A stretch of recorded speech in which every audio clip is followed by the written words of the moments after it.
The disapproving high school principal would have to be Bill O'Reilly, moralising about permissive society one minute, The Woodstock generation thought it was cool to get stoned, and chortling about lady bumps the next. Their pitch is beach-friendly, if you know what I mean, and we believe they are patriots. When there's no tits to dribble over, Bill kills time by boasting about his ratings. Judging from our enormous ratings, I think we've been successful in doing that. Or plugging his myriad books. I do want to thank you all for keeping Bold fresh on the bestseller list for more than 6 months. Or simply sitting there pulling a face like a tortoise that's learned to enjoy the stink of its own farts. But his primary characteristic is anger. Bill gets wound up by virtually anything to the left of Mussolini, hectoring and yowling like a wolf that's got his nuts caught on a coat hanger. See, I'm more angry about it than you are. So what about George Bush? What about George Bush? He had nothing to do with it. Although he's clearly not quite as furious as he used to be around 20 years ago when he was presenting a show called Inside Edition, which has become famous thanks to this notoriously unhinged outtake. Yeah, I can't read it. There's no words on it. Okay. Sure. There's no words there. To play us out. What does that mean? To play us out? Sting is going to do. It's a video. Sting video. What is... For credits. I don't know what that means, to play us out. What does that mean? To end the show? Yeah. All right, go. In 5, 4, 3. That's tomorrow, and that is it. Okay. In 5, He's gonna blow. 4, 3. He looks psychotic.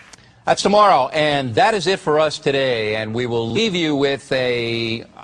I can't do it. God, he needs a... We'll do it live. This guy needs a goddamn blowjob. No. We'll do it live. Fuck it. Do it live. I'll write it, and we'll do it live. Fucking thing sucks. In 5, 4, 3. That's tomorrow, and that is it for us today. I'm Bill O'Reilly. Thanks again for watching. We'll leave you with Sting and a cut off his new album. Take it away. That was fantastic, Bill. Real professionalism, real comfortable viewing, really warm, really connecting with the viewer there. Still, if you think Bill O'Reilly's outrageous, you haven't seen anything yet.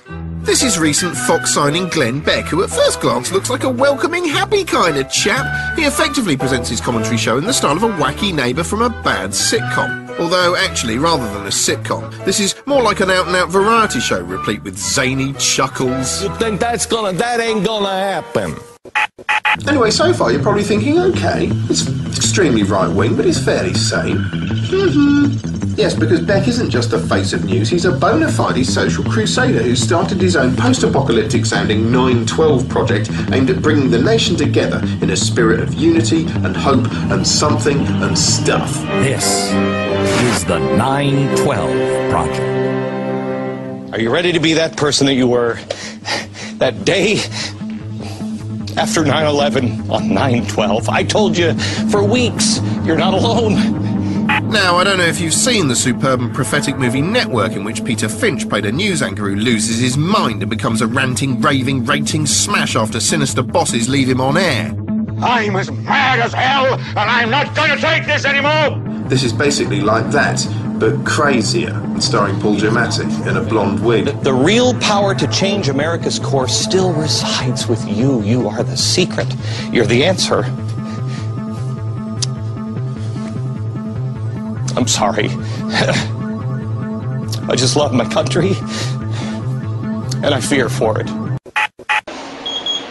just go wait for these beeps right now.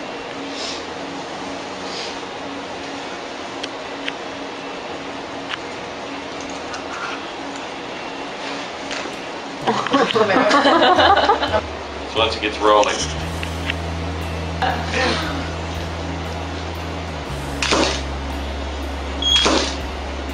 Could you just look at me? That's good. Instant sadness.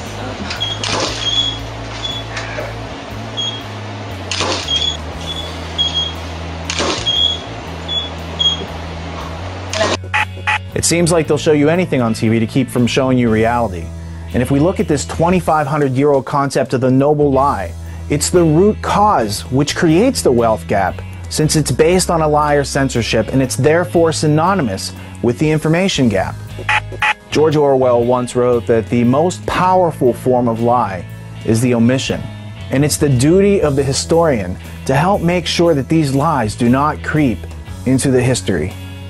The gap in which wealth starts is with the lie, with the holding of information or the obfuscation of truth.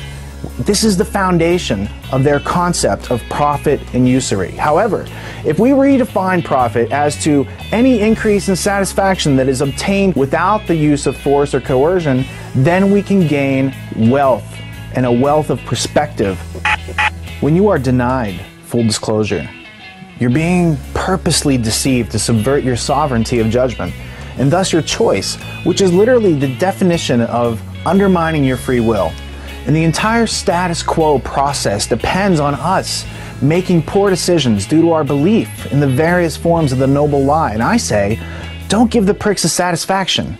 If the noble lie has been used for thousands of years effectively, and it appears to be, among other things, at the root of this myth of world starvation due to a lack of resources, it's only because the noble lie acts as a veil for greed. And I think it's time to lift that veil. Joining me to build out the context of this situation is Paul Verge in Vancouver, bringing you more of what you've been missing. Thanks, Rich.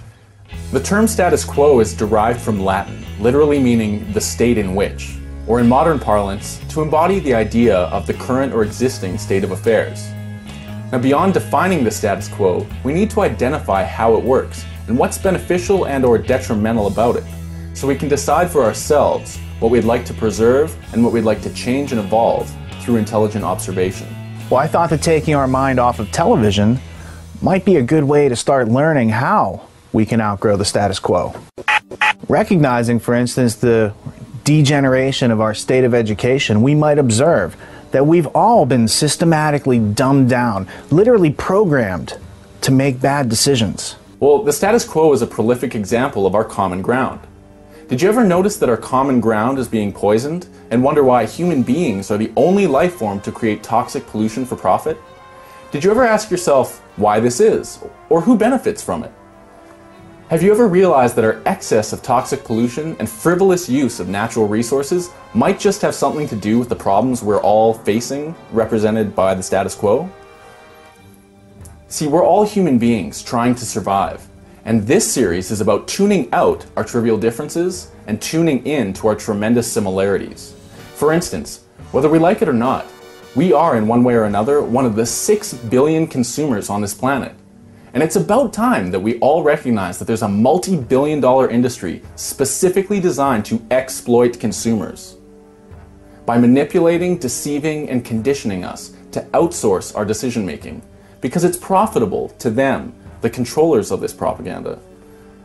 You and I find ourselves in a world with responsibilities for which we are not trained. The reason why our educations are censored is so that others can benefit from our folly. Well, I agree. Only through the power of mass persuasion, propaganda, marketing, and advertising could human beings be convinced that it is in our best interest to create disposable technology, planned obsolescence, and toxic pollution for the short-term motive of immediate profit. So here's a critical thinking question. If you realize that our present-day status quo was in direct conflict with the needs for human survival, what would you do to learn to outgrow the status quo? Well, I'd take a few steps toward reprioritizing my time, like this. I try to divide my time working into 3 categories so I can get through a systematic process of creation. I invest 1/3 of my time into research and study, 1/3 of my time into collaboration with my colleagues, and 1/3 of my time invested into production, which is a form of expression which makes you want to learn more, share more, and do more. So here's an example how you can start to integrate learning into your daily routine. What does Plato's Republic have to say about drugs, if that's not a loaded question?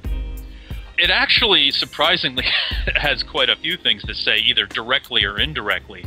The famous noble lie, which is in, I think, again, that's in Book 9, where essentially Plato says, we're going to need a special drug to, like, you know, basically put over the rule of philosophy on these people, and basically says this, you know, this drug will be a noble lie that we will tell, and we can only entrust this noble lie to what he literally calls moral physicians of the soul, and so on.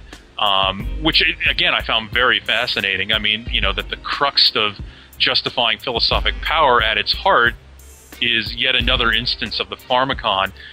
And that, of course, leads into many of the chapters of my book, because pharmacon is not a word that can be translated in a single way, or even, in the famous, binary remedy poison. In listening to the Gnostic Media podcast a few weeks ago, I noticed something, and then I researched it, whereupon I collaborated with my friends, and now the expression of that process of learning is this pilot episode. So let's get you on the line and see if we can get some more value out of what you've been missing.